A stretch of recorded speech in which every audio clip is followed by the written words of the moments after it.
everyone. So next topic is gametogenesis. Gametogenesis क्या होता है? It is the process of formation of. It is the process of formation of male sex cell और gametes. Male sex cell या फिर उसको हम gametes भी बोल सकते हैं. And female sex cell और gametes. Sperm and ova. जो आपकी मेल सेक्स सेल है वो तो क्या है, गैमेट क्या है, मेल का स्पर्म है एंड फीमेल का ओवा. तो उस प्रोसेस को जिसमें फॉर्मेशन किसका हो रहा है, स्पर्म का और ओवा का, तो उस प्रोसेस को हम बोलते हैं गैमेटोजेनेसिस. गैमेटोजेनेसिस मेनली जो आपका ये डिवीजन होता है इसमें मियोसिस अगर होता है, मियोसिस के थ्रू ये पूरा प्रोसेस होता है फॉर्मेशन ऑफ गैमेट्स का. ठीक है, देन क्या होगा, जो आपका formation, it is the process of formation of sperm is called spermatogenesis. अगर फॉर्मेशन किसका हो रहा है, स्पर्म का हो रहा है, तो उस प्रोसेस को हम बोलेंगे स्पर्मेटोजेनेसिस. ठीक है, एंड अगर process, it is the process of formation of ओवा. अगर किसका फॉर्मेशन हो रहा है, ओवा या फिर ओवम का, जो कि फीमेल गैमेट है, तो उस प्रोसेस को हम कहेंगे oogenesis. Let's start from the first, spermatogenesis. Formation of sperm. कैसे होगा फॉर्मेशन ऑफ स्पर्म? ठीक है, फर्स्टली क्या है जो आप ये अकर होता है किसमें, it is occur in seminiferous tubule of the testis. कहाँ अकर होता है, सेमिनिफेरस ट्यूब्यूल में, और सेमिनिफेरस ट्यूब्यूल कहाँ होता है, टेस्टिस में. ठीक है, देन उसके बाद जो आपकी सेमिनिफेरस ट्यूब्यूल है वो लाइन रहती है, लाइंड अप किससे, जर्मिनल एपिथेलियम से, जर्मिनल एपिथेलियम से. ठीक है, देन जो आपकी जर्मिनल एपिथेलियम है फॉर्म्ड करती है क्यूबॉइडल स्ट्रक्चर. जो आपकी जर्मिनल एपिथेलियम होती है वो क्या फॉर्म्ड करती है, क्यूबॉइडल स्ट्रक्चर, जिसको हम बोलते हैं germ cell. Primary germ cells बोल सकते हैं या फिर प्राइमोर्डियल जर्म सेल भी बोल सकते हैं. प्राइमरी जर्म सेल या फिर प्राइमोर्डियल जर्म सेल. ठीक है, कहां पर रहती है ये, कंटेन करती है, क्या कंटेन करती है ये, सोमेटिक सेल कंटेन करती है, सोमेटिक सेल कंटेन करती है, जिसको हम बोलते हैं सर्टोली सेल, सर्टोली सेल. ठीक है, देन जो आपका स्पर्मेटोजेनेसिस है 2 स्टेज में वो कंप्लीट होता है, पूरा प्रोसेस 2 स्टेज में कंप्लीट होता है. फर्स्ट है आपका formation of spermatid. First stage आपकी formation of spermatid and second stage is formation of spermatozoa from spermatids. So first one is formation of spermatids. Spermatids का फॉर्मेशन कैसे होगा, ये आपका 3 फेजेस में कंप्लीट होता है. 3 फेज होता है. फर्स्ट है जैसे multiplication phase, second is growth phase and third one is maturation phase. So first phase is multiplication phase. इसमें क्या होता है, जो कि आपकी अनडिफरेंशिएटेड जर्म सेल होती है, जिसको हमने प्राइमोर्डियल जर्म सेल बोला था अभी. ठीक है, जो जर्मिनल एपिथेलियम में प्रेजेंट होती है. ठीक है, तो वो क्या करती है, फर्स्टली डिवाइड करती है, डिवाइड करेगी मैनी स्पर्मेटोगोनियम सेल्स में. ठीक है, जो आपकी अनडिफरेंशिएटेड प्राइमरी या फिर प्राइमोर्डियल जर्म सेल है वो डिवाइड करेगी, और डिवाइड करने के बाद क्या प्रोड्यूस करेगी, many of spermatogonium cell produce करेगी. ठीक है, देन अब जो आपकी स्पर्मेटोगोनियम है वो 2 टाइप की सेल है, A and B. A spermatogonium and B spermatogonium. तो जो आपकी फर्स्ट है ए स्पर्मेटोगोनियम, वो क्या होती है कि उसमें डिवीजन होगा, क्या होगा, माइटोसिस अगर होगा. माइटोसिस अगर होने के बाद, डिवीजन होने के बाद काफी मैनी एडिशनल स्पर्मेटोगोनियम फॉर्म करेगी, काफी मैनी एडिशनल स्पर्मेटोगोनिया फॉर्म करेगी. ठीक है, जो आपकी ए स्पर्मेटोगोनियम सेल्स थी. देन जो आपकी बी है, बी स्पर्मेटोगोनियम सेल है, वो क्या करेगी, वो है प्रीकर्सर्स ऑफ स्पर्म, मतलब आगे ग्रोथ करके डिवाइड करके क्या फॉर्म करेगी, एट द लास्ट स्पर्म का फॉर्मेशन करेगी। ठीक है, तो जो आपकी ये वाला फेज तो क्या है आपका मल्टीप्लीकेशन फेज, फर्स्ट फेज, जिसमें प्राइमोर्डियल जर्म सेल से क्या फॉर्म हुआ आपका स्पर्मेटोगोनियम ए एंड बी। ठीक है, ये तो क्या करेगा, वो तो आपका एडिशनल स्पर्मेटोगोनियम फॉर्म कर दिया। ये आगे प्रीकर्सर है किसका, स्पर्म का। ठीक है, देन नेक्स्ट फेज है आपका ग्रोथ फेज। ग्रोथ फेज में क्या होगा, जो आपका स्पर्मेटोगोनियम है वो क्या करेगा, ग्रो करेगा। ग्रो करने के बाद उसका साइज क्या होगा, लार्ज होने के बाद क्या होगा, इसमें चेंज हो जाएगा। वो किसमें, प्राइमरी स्पर्मेटोसाइट में चेंज हो जाएगा। क्या, स्पर्मेटोगोनियम। ग्रोथ फेज में, ग्रोथ के नाम से ही पता चल रहा है कि वो ग्रोथ होगी, इसमें इस फेज में क्या होगी, ग्रोथ होगी। ठीक है, और क्या करेगा, जो आपकी प्राइमरी स्पर्मेटोसाइट है वो क्या करेगा, नरिशमेंट लेगा। कहां से लेगा, अब नरिशिंग सेल से। ठीक है, ये जो आपका प्राइमरी स्पर्मेटोसाइट फॉर्म्ड हुआ है, ये क्या लेगा, नरिशमेंट लेगा इस वाले फेज में। पहले ग्रोथ की किसने, स्पर्मेटोगोनियम फॉर्म्ड हुआ, प्राइमरी स्पर्मेटोसाइट नरिशमेंट लेगा, क्योंकि आगे ग्रोथ करनी है, इसको डिवीजन करना है। ठीक है, अब यहाँ पर 2n है, ये डिप्लॉइड है, ये भी क्या है, डिप्लॉइड है। 46 क्रोमोसोम है, इसमें भी 46 क्रोमोसोम है। एंड देन थर्ड फेज के बाद आता है, थर्ड फेज है मैचुरेशन फेज। मैचुरेशन फेज में क्या होगा, जो आपका प्राइमरी स्पर्मेटोसाइट है उसमें क्या होगा, 2 सक्सेसिव डिवीजन अकर होगा। ये जो आपकी प्राइमरी स्पर्मेटोसाइट है इसमें 2 सक्सेसिव डिवीजन अकर होगा, जिसको हम बोलते हैं मैचुरेशन डिवीजन। 2 सक्सेसिव डिवीजन अकर होगा, जिसको हम बोलते हैं मैचुरेशन डिवीजन। तो जो आपका फर्स्ट मैचुरेशन डिवीजन होगा उसमें क्या होगा, रिडक्शनल डिवीजन होगा। जो आपका फर्स्ट डिवीजन होगा, मैचुरेशन डिवीजन होगा, वो क्या होगा, माइटोटिक डिवीजन बोल लो या फिर उसको रिडक्शनल डिवीजन बोल लो। उसमें क्या होगा, जो आपकी प्राइमरी स्पर्मेटोसाइट है वो क्या फॉर्म करेगी, सेकेंडरी हैप्लॉइड 2 सेकेंडरी स्पर्मेटोसाइट। एक ये हैप्लॉइड क्यों बोला, क्योंकि यहाँ पर n आ गया, 2n से क्या फॉर्म्ड हो गया यहाँ पर n, क्योंकि क्रोमोसोम यहाँ पर क्या हुआ है, रिड्यूस हुए ना, इक्वल अमाउंट में बट गए। इसमें 23 46 से कितने हाफ हो गए, तो इसको हम बोलते हैं रिडक्शनल डिवीजन। मियोसिस फर्स्ट में क्या होगा, रिडक्शनल डिवीजन। क्या फॉर्म हुआ, सेकेंडरी स्पर्मेटोसाइट। ठीक है, तो फर्स्ट आपका मैचुरेशन डिवीजन हो गया, देन सेकेंड मैचुरेशन डिवीजन में क्या होगा, जो आपका सेकेंडरी स्पर्मेटोसाइट है उसमें क्या होगा, डिवीजन होगा। डिवीजन होने के बाद हैप्लॉइड 4 स्पर्मेटिड फॉर्म होंगे, 1 2 3 4 हैप्लॉइड स्पर्मेटिड फॉर्म्ड होंगे आपके। देखो 23 क्रोमोसोम प्रेजेंट है, ये आपके क्या है, स्पर्मेटिड है, 4 स्पर्मेटिड्स। ये कैसे फॉर्म्ड हुआ है, सेकेंड मैचुरेशन डिवीजन से। ठीक है, अब स्पर्मेटिड्स बन गए आपके। स्पर्मेटिड्स बनने के बाद क्या होगा, ठीक है, यहां तक फॉर्मेशन ऑफ स्पर्मेटिड, ये आपका फर्स्ट स्टेज थी किसकी, स्पर्मेटोजेनेसिस की। तो जिसमें मैचुरेशन फेज, ग्रोथ फेज और मैचुरेशन फेज ये तीनों आ गए। यहां तक आपका फर्स्ट स्टेप कंप्लीट हो गया।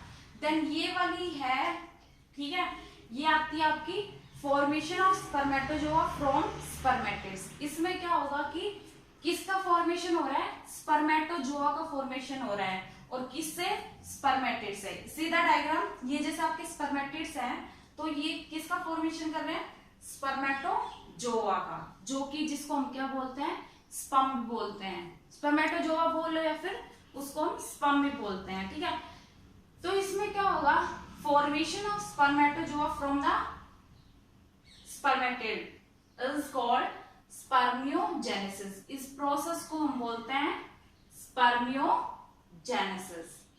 ठीक है, आफ्टर स्पर्मियोजेनेसिस क्या होता है कि जो आपका ये है स्पर्मेटो जो है ये एम्बेडेड रहते हैं, किस में एम्बेडेड रहेंगे, सेमनीफेरस ट्यूब्यूल में। जो इसका हेड होता है, जो आपका इसमें सारे पार्ट होते हैं स्पर्म के, हेड, टेल, नेक, सब कुछ, वो हम आगे डिस्कस करेंगे। तो जो आपका स्पर्मियोजेनेसिस होने के बाद स्पर्म का हेड कहाँ पर एम्बेडेड रहेगा, सर्टोली सेल में, और आफ्टर क्या हो जाएगा, रिलीज हो जाता है, किससे, सेमिनिफेरस ट्यूब्यूल से रिलीज हो जाता है। उस प्रोसेस को हम बोलते हैं स्पर्मिएशन, जिसमें स्पर्म रिलीज हो जाता है, किससे, सेमिनिफेरस ट्यूब्यूल से। उस प्रोसेस को हम बोलते हैं स्पर्मिएशन। ठीक है, तो उसके बाद आता है आपका सिग्निफिकेंस। इस पूरे प्रोसेस का क्या सिग्निफिकेंस निकला है। So first is during spermatogenesis one spermatogonium produces 4 sperm.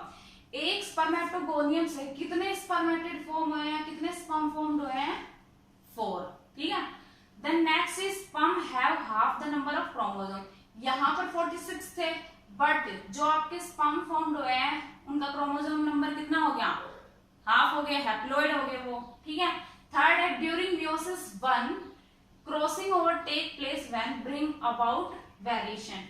यहाँ मियोसिस 1 जहां पर हुआ था, जहां पर प्राइमरी स्पर्मेटोसाइट किसमें चेंज हुआ था, सेकेंडरी स्पर्मेटोसाइट में, तो वहां पर क्या हुआ है, क्रॉसिंग ओवर हुई है, मतलब एक्सचेंज हुए क्रोमोसोम। तो वहां पर क्या आई है, वेरिएशंस आई है, न्यू कैरेक्टरिस्टिक्स फॉर्म्ड होंगे। ठीक है, तो ये था आपका स्पर्मेटोजेनेसिस। देन नेक्स्ट है आप structure of spermatozoa and structure of sperm. ठीक है, स्पर्मेटोजोआ बोल सकते हैं या फिर स्पर्म बोल सकते हैं। जो आपका स्पर्मेटोजोआ होता है वो कैसा होता है, माइक्रोस्कोपिक होता है। माइक्रोस्कोप की हेल्प से ही उसको हम देख सकते हैं। इट मीन्स कि उसका साइज बहुत छोटा होता है। ठीक है, देन उसके बाद वो मोटाइल होता है। मोटाइल मीन्स कि वो मूव कर सकता है इन फ्लूइड मीडियम। ठीक है, तो जो आपका फीमेल गैमेट होता है, ओवम होता है, वो नॉन मोटाइल होता है, वो मूव नहीं कर सकता। ठीक है, तो जो आपका स्पर्मेटोजोआ होता है वो मोटाइल होता है और माइक्रोस्कोपिक होता है। दे लाइव इन, कब तक वो लाइव रह सकता है, कब तक वो सर्वाइव कर सकता है, जब वो फीमेल जेनेटिक ट्रैक्ट में एंटर कर जाता है। ठीक है, आफ्टर इंटरकोर्स जब स्पर्म एंटर कर जाता है किसमें, फीमेल जेनाइटल ट्रैक्ट में, तो वो लगभग 24 to 72 आवर तक अलाइव रह सकता है, जिंदा रह सकता है। ठीक है, कैपेबल होगा टू फर्टिलाइज द एग। ठीक है, इतने टाइम्स के लिए। उसके बाद जो आपका स्पर्मेटोजोआ होता है वो कंटेन करता है, जैसे ये वाला पोर्शन है आपका, ये सीधा डायग्राम ऑफ स्पर्मेटोजोआ, स्पर्म का डायग्राम है। कंटेन करता है हेड पीस, ये वाला पीस आपका हेड पीस, देन उसके बाद नेक रीजन आता है, then middle piece and last one is tail. 4 part में आपका स्पर्म डिवाइड रहता है, 4 पार्ट में। ठीक है, so first is head. Head क्या होता है, कंटेन एंटीरियर स्मॉल एक्रोसोम। ये जो पार्ट है, ये वाला पोर्शन आपका हेड है, इस पर क्या प्रेजेंट होता है, एंटीरियरली एक्रोसोम प्रेजेंट होता है, small acrosome and posterior large nucleus. और पोस्टीरियर साइड क्या प्रेजेंट होता है, न्यूक्लियस। ये क्या है, न्यूक्लियस होता है। ठीक है, जो आपका एक्रोसोम है वो कंटेन करता है hyaluronidase proteolytic enzyme. Hyaluronidase proteolytic enzyme contain करता है कौन, acrosome, which are known as sperm lysins. उसको हम बेसिकली क्या बोलते हैं, sperm license that are used to contact and penetrate the egg at the time of fertilization. sperm licin का मतलब क्या होता है, ये एंजाइम, जो आपका ये एंजाइम प्रेजेंट होता है एक्रोसोम में, ये बेसिकली क्या करता है, इसको फर्टिलाइजेशन, जब फ्यूजन होता है मेल एंड फीमेल गैमेट्स का, तो फर्टिलाइजेशन के टाइम क्या हुआ, स्पर्म किसमें एंटर करेगा, एग में, ओवम में एंटर करेगा। तो कौन हेल्प करवाता है आपका, ये एंजाइम ही हेल्प करवाता है, जो एक्रोसोम है। इस हेड रीजन से ही तो क्या, जो आपका स्पर्म है वो एंटर करता है किसमें, एग में। ठीक है, तो ये क्या कहता है, पेनिट्रेट में हेल्प कराता है, एंटर कराने में हेल्प कराता है क्रोमोसोम में जो एंजाइम प्रेजेंट होता है, ठीक है। देन उसके बाद सेकंड रीजन आता है नेक रीजन। नेक रीजन क्या होता है, शॉर्ट है, छोटा होता है, ये शॉर्ट है, present between head and middle piece. कहाँ प्रेजेंट होता है, between the head and middle piece, ठीक है। कंटेन द प्रोक्सिमल सेंट्रियोल, ये आपका प्रोक्सिमल सेंट्रियोल है, ये प्रेजेंट होता है, ये कंटेन करता है टुवर्ड्स द न्यूक्लियस, किस साइड, टुवर्ड्स द न्यूक्लियस, ये न्यूक्लियस है, न्यूक्लियस की तरफ क्या कंटेन करता है, प्रोक्सिमल सेंट्रियोल, ठीक है। क्या रोल प्ले करता है ये, फर्स्ट क्लीवेज ऑफ जाइगोट, जो आपका फर्स्ट क्लीवेज होता है किसको, जाइगोट का, ठीक है। And distal centriole, distal centriole this one, ठीक है, distal centriole which give rise to axial filament of sperm. जो आपका डिस्टल सेंट्रियोल है वो क्या कंटेन करता है, एक्सियल फिलामेंट, ये वाला, ये जो आपका मिडिल पीस में जा रहा है ना एंड टेल तक होते हुए जाता है, तो जो आपका डिस्टल सेंट्रियोल होता है वो क्या कंटेन करता है, एक्सियल फिलामेंट कंटेन करता है, ठीक है, स्पर्म में। उसके बाद थर्ड आता है आपका मिडिल पीस, ये वाला पीस यहाँ तक कौन सा है, मिडिल पीस। मिडिल पीस क्या होता है, contain mitochondria coiled round the axial filament called mitochondrial spiral. ये जो आपके माइटोकॉन्ड्रियल स्पाइरल प्रेजेंट होता है, ये क्या करते हैं, कोइल करते हैं किसको, एक्सियल फिलामेंट्स को, ठीक है। It provide energy for the movement of sperm. Basically जो आपका मिडिल पीस है वो क्या करता है, एनर्जी प्रोवाइड करता है किसको, स्पर्म को। और क्यों प्रोवाइड करता है, for the movement process, move तो करता है स्पर्म, तो उसके मूवमेंट के लिए उसको एनर्जी, इसलिए इसको पावर हाउस बोलते हैं, इस वाले पीस को पावर हाउस बोलते हैं स्पर्म का, ठीक है। At the end of middle piece is a ring centriole. क्या प्रेजेंट होता है, रिंग सेंट्रियोल, ये वाला, यहाँ पर क्या प्रेजेंट है, रिंग सेंट्रियोल। अननोन फंक्शन होता है, इसका कोई फंक्शन नहीं होता स्पर्म में, ठीक है। उसके बाद posterior half of nucleus, neck and middle piece of sperm are covered by a sheath called manchette. जो आपका ये है पोस्टीरियर मिडिल पीस और जो नेक वाला है, ये कवर्ड रहता है किससे, मैंचिट शीथ से। ये जो आपकी आउटर कवरिंग होती है ये मैंचिट शीथ होती है, ठीक है। देन लास्ट पार्ट है टेल। टेल क्या होता है, बेसिकली किस लिए है, ये जो आपका टेल है सबसे लार्जेस्ट पार्ट होता है, स्पर्म का सबसे लॉन्गर पार्ट है, और एंड में ये प्रेजेंट होता है, लास्ट पार्ट होता है, ठीक है। Basically in it most part called main piece, the axial filament is round surrounded by a thin layer of cytoplasm. इसमें क्या प्रेजेंट होता है, थिन लेयर किसकी, साइटोप्लाज्म की प्रेजेंट होती है, ठीक है। The part behind the main piece called end piece, ये वाला पार्ट है आपका एंड पीस। जो मेन पीस के बाद आता है आपका end piece which consist of naked filament, ठीक है। क्या कंटेन करता है, ये नेक्ड फिलामेंट कंटेन करता है, ठीक है। बेसिकली जो आपका टेल है वो क्या करता है, movement of sperm in fluid movement, ठीक है।